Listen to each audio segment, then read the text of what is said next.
Gaza, une mémoire qui respire et tremble. On rédige des analyses comme on allume des feux dans des cryptes, avec prudence et désir de lumière. Mais Gaza ne se laisse pas résumer à des chiffres, des cartes ou des affrontements. Elle habite des ruelles qui portent les noms des rêves et des silences. Elle vit sous les toiles d'un ciel qui alterne les grondements des drones et le souffle des familles qui cherchent l'eau, le pain, la paix.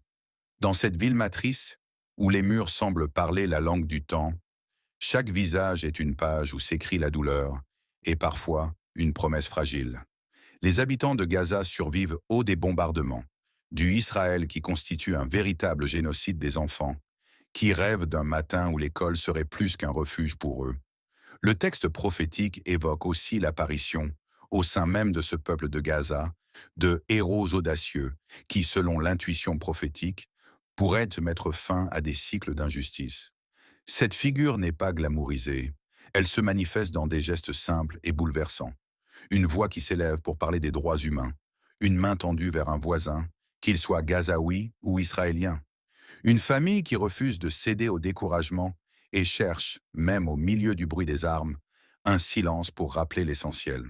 Mais la prophétie évoque aussi des spectres, ceux qui pensent que la violence pourrait triompher, ceux qui s'empornent sur le besoin de sécurité, ceux dont les décisions, mûries par la douleur, nourrissent une autre violence. Entre les deux se joue la responsabilité de chacun. Ne pas laisser le récit humain se dissoudre dans l'indifférence. Je suis un simple citoyen djiboutien, observateur des événements mondiaux, fixé sur la rive de Tamiro Houmed Abdallah Abbas. Mon regard est celui d'un voisin du monde qui comprend que les destins s'entrelacent quand la souffrance humaine s'étale sur plusieurs rives du littoral humain. J'avance, non pour dicter des solutions, mais pour témoigner de la patience et de l'endurance comme clé essentielle de la vie. Le temps, seul, révélera la vérité des paroles que nous rédigeons aujourd'hui, ce que nous faisons pour préserver la dignité d'autrui, ce que nous refusons de légitimer, ce que nous choisissons d'appeler justice sans détruire l'humanité partagée.